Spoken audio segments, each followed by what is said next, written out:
आमदार अमोल खताळ यांच्यावरील हल्ल्यानंतर संगमनेरात मूक मोर्चा. संगमनेरचे शिवसेनेचे आमदार अमोल खताळ यांच्यावरील हल्ल्यानंतर आज समर्थकांचा संगमनेरात मूक मोर्चा काढून निषेध व्यक्त केला. या मोर्चात पालकमंत्री राधाकृष्ण विखे, आमदार विठ्ठल लंगे यांनी सहभाग नोंदवून घटनेचा निषेध व्यक्त केला. आमदार अमोल खताळ यांच्यावर गुरुवारी रात्री एका कार्यक्रमानंतर हल्ला झाला.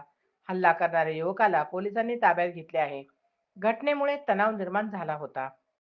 आमदार खताळ हे नाशिक पुणे महामार्गावरील मालपाणी लॉन्स येथे संगमनेर फेस्टिवलच्या उद्घाटनासाठी आले होते. त्यांचे भाषण झाल्यानंतर नागरिकांशी हस्तांदोलन करत ते रात्री 7:45च्या सुमारास बाहेर पडत होते. ते कार्यक्रमाच्या मुख्य प्रवेशद्वाराजवळ आले असता एका युवकाने त्यांच्यावर अचानक हल्ला केला. यामुळे मोठा गोंधळ उडाला. हल्लेखोराला पोलिसांनी तात्काळ ताब्यात घेतले. नाशिक पुणे महामार्गावर एका ठिकाणी टायर जाळून घटनेचा निषेध करण्यात आला. दरम्यान आमदार अमोल खताळ यांच्यावरती झालेल्या भ्याड हल्ल्याचा आज मूक मोर्चा काढून निषेध व्यक्त करण्यात आला. मोठी घोषणाबाजी करत खताळ समर्थकांनी मोर्चात सहभाग नोंदविला. मूक मोर्चाच्या अनुषंगाने आज संगमनेरमध्ये मोठा पोलीस फौजफाटा तैनात करण्यात आला आहे.